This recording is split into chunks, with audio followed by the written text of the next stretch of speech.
ठीक है। ओके, तो अब हमारा अगला क्वेश्चन है, सॉरी बैटरी थोड़ा डाउन हो गई थी, फोन ऑफ हो गया था इस वजह से। तो हमारा ये सब क्या है, दोबारा करते हैं। हमारा एक क्वेश्चन है कि 2.9 वाला, और 2.9 वाला आप जो है हम कर रहे थे। तो क्या a photon of wavelength 4.10⁷ metre strike on metal surface, the work function of the metal being 2.13 electron volt. ठीक है, तो calculate number 1 the energy of the photon, electron volt में निकालनी है। दूसरा है the kinetic energy of the emission, emission की kinetic energy यानी कि जो इमिटेड इलेक्ट्रॉन है उसकी काइनेटिक एनर्जी निकालनी, और velocity of the photo electron निकालना है। तो देखो हमारे पास एक फोटोन है, जब एक फोटोन है, जो फोटोन है उस फोटोन की जो वेवलेंथ है वो हमको दी हुई है 4 × 10⁻⁷ 4 × 10⁻⁷ मीटर दी हुई है। ओके, और यहाँ पे क्या कह रहा है कि इसका जो वर्क फंक्शन है फाई, जो मेटल का वर्क फंक्शन है उसको ओमेगा W नॉट से भी हम उसको दिखाते हैं, तो वो है हमारे पास 2.13 इलेक्ट्रॉन वोल्ट होता है। ठीक है, तो अब आपको क्या करना है, देखो मैं आपको थोड़ा सा मैं बता रहा हूं। ये हमारे पास मेटल है, और इस मेटल को जो मिनिमम एनर्जी चाहिए होती है वो होती 2.1 electron volt, 13 electron volt. Electron निकालने के लिए कम से कम इतनी एनर्जी चाहिए होती है। ठीक है, आपने क्या किया, इस पर एक पर्टिकुलर लैम्डा की लाइट इस पर डाली, lambda is equal to 4 × 10⁻⁷ metre की लाइट आपने इस पर डाली, और यहां से इलेक्ट्रॉन निकला। ठीक है, जब यहां से इलेक्ट्रॉन निकला तो फर्स्ट ऑफ ऑल तो आपको इसकी एनर्जी निकालनी है कि ये कितनी एनर्जी हो सकती है। फिर क्या है, दूसरा आपको निकालना है ये जो इलेक्ट्रॉन बाहर निकला है इसकी काइनेटिक एनर्जी निकालनी है।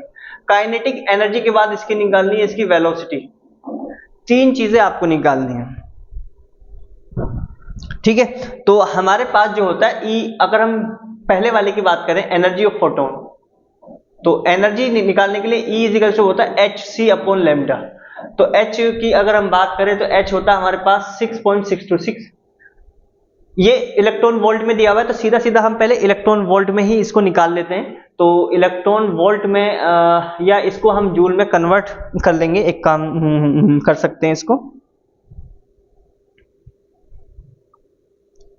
ठीक है, तो ये हो जाएगा हमारे पास 6.626 × 10⁻⁻34 इंटू और 3 × 10⁸ अपॉन जो लैम्डा है वो हमारा 4 × 10⁻⁷ मीटर ये रहेगा।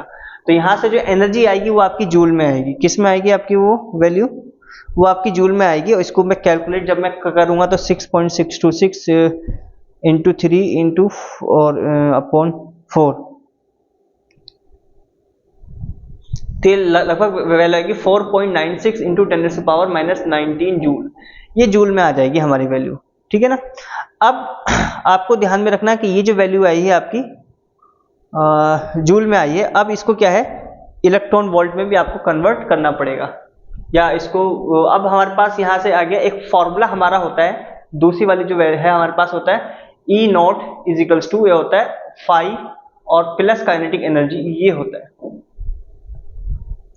ओके, अब ये जो है हमारे पास जो वैल्यू दी हुई है ये जूल में दी हुई है, और ये जो वैल्यू दी हुई है आपको इलेक्ट्रॉन वोल्ट में दी हुई कितनी है 2.13 और प्लस काइनेटिक एनर्जी।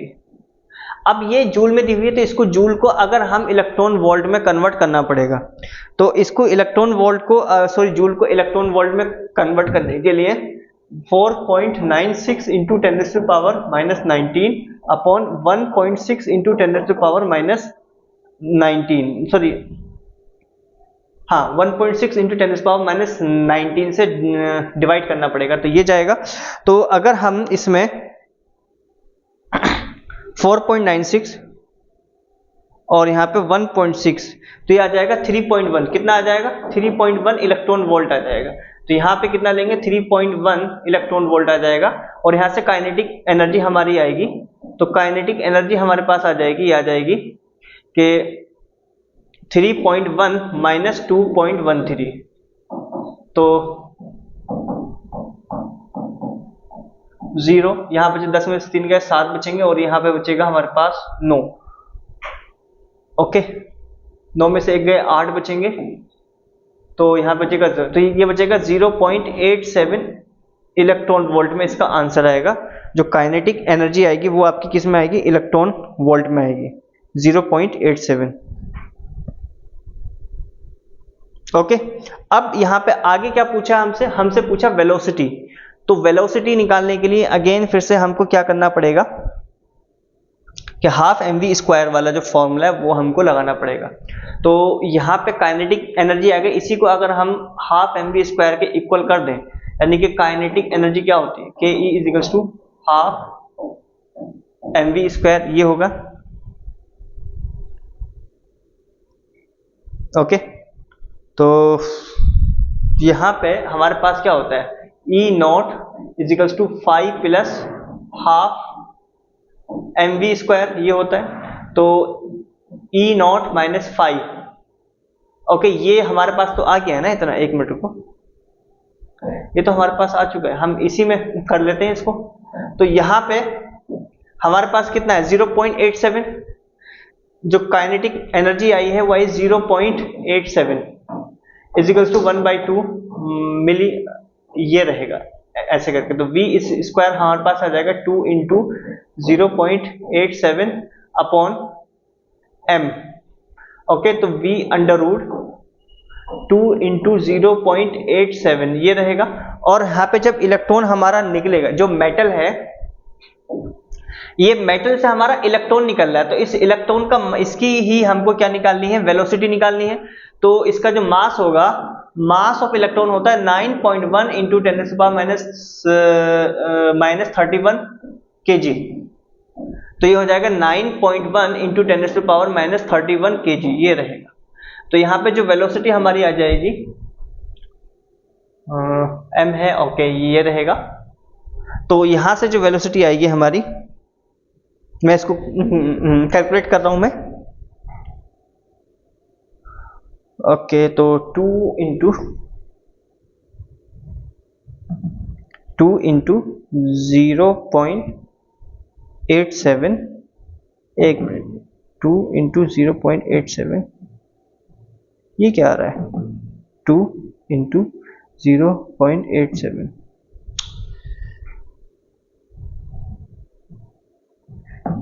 बंद क्यों नहीं रहा मेरे लिए, 2 इंटू 0.87, ओके, डिवाइड बाय 9.1। तो ये अंडर रूट में जो वैल्यू आएगी, फर्स्ट ऑफ ऑल तो ये आएगी कि 0.191 इंटू 10⁻31 kg में, ये आएगा यहाँ पे मीटर पर सेकेंड। अब इसको हम सॉल्व करेंगे अंडर रूट को।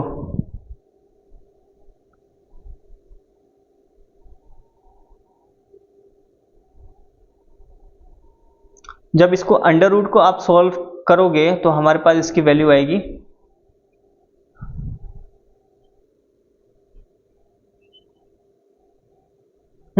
ये जूल में, ये इलेक्ट्रॉन वोल्ट में है, और आपको इलेक्ट्रॉन वोल्ट को पहले जो है आपको जूल में कन्वर्ट करना पड़ेगा।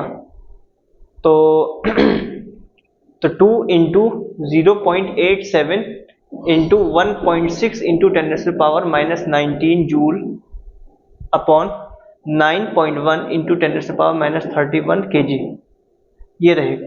तो जब आप इसको सॉल्व करोगे, कि जूल में हमको जूल में कन्वर्ट करने के बाद ही हम इसको निकाल सकते हैं, इसलिए, ठीक है, क्योंकि हमें जो 31 है उसको भी कैलकुलेट जो काटना पड़ेगा। तो यहाँ से कैलकुलेट करने के बाद जो आंसर आएगा वो आएगा 5.84 इंटू 10⁻5 मीटर पर सेकेंड, ये इसका आंसर रहेगा। 5.84 इंटू 10⁻5 मीटर पर सेकेंड, ये इसकी जो इलेक्ट्रॉन है उसकी वेलोसिटी है।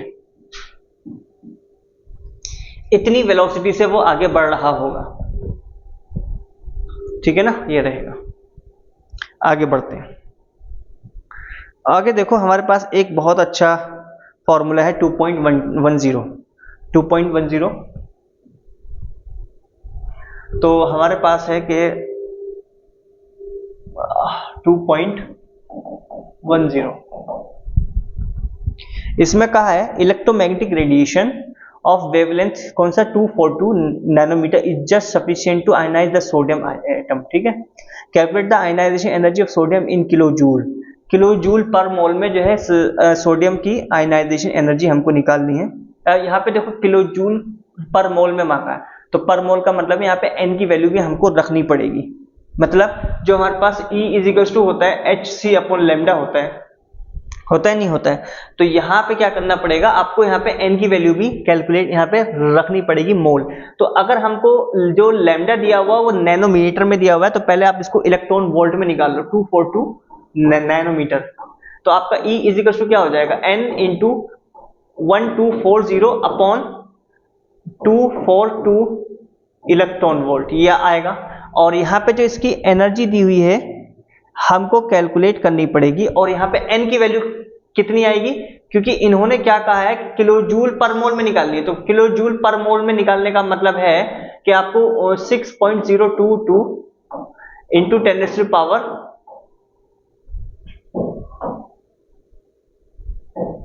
6.022 इंटू 10 टू पावर 23 ये हो जाएगा, और ये हमारे पास आ जाएगा E। यहां से हम इस E की वैल्यू हमको निकालनी होगी, और ये रहेगा। और इलेक्ट्रॉन वोल्ट है, तो एक काम कर लेंगे, इसी में इलेक्ट्रॉन वोल्ट की जगह अगर जूल में हम रख दें 1.6 इंटू 10 टू पावर -19 जूल, ये रहेगा। तो ये जब कैलकुलेट करने के बाद जो इसकी वैल्यू आएगी एनर्जी की, E इज इक्वल्स टू, वो हमारे पास आ जाएगी 49.47 into 10 to the power 3 joule per mole. और इसको किलो जूल में चेंज करना है, तो 494.7 इंटू 10 टू पावर, ये होगा किलो जूल पर मोल। ओके, ये होगा। अब एक क्वेश्चन करते हैं हम आगे, ठीक है। अब हमारे पास अगला क्वेश्चन है 2.11। अ 25 watt bulb emit monochromatic yellow light of wavelength of 0.57 micrometer. Okay, calculate the rate of emission of quanta per second। यानी कि क्वांटा के पर सेकेंड जो हमें यहाँ पे इमिशन कितना हो रहा होगा वो हमको निकालना होगा।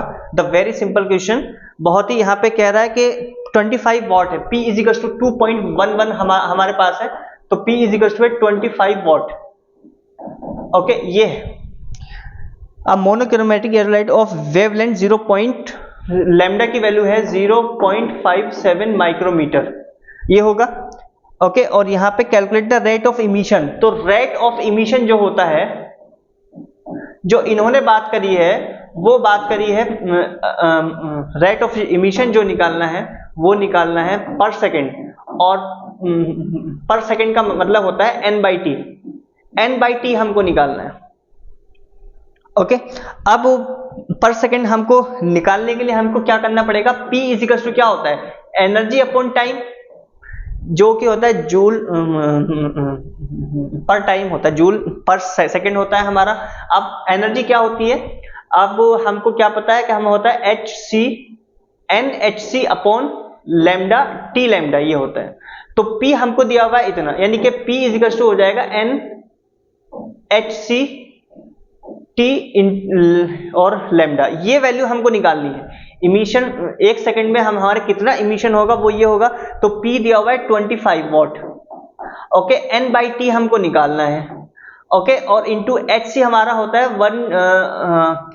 हम क्या बोलेंगे कि 1240, या एक काम कर लेते हैं, इसको सीधा सीधा वैल्यू ही हम रखते हैं 6.626 into 10 to power -34 into 3 into 10 to power 8, और जो लैम्डा है उस लैम्डा की वैल्यू हमको दी हुई है 0.57, ये माइक्रोमीटर में दिया हुआ है, तो 0.57 इंटू 10 टू पावर -6 मीटर में आ जाएगा, इंटू 10 टू पावर -6 मीटर ये रहेगा। इसको कैलकुलेट करेंगे तो n/t क्या आएगा, हमारे पास 25 into 0.57 into 10 to power -6 upon 6.626 into 10 to power -34 into 3 into 10 to power 8, ये रहेगा।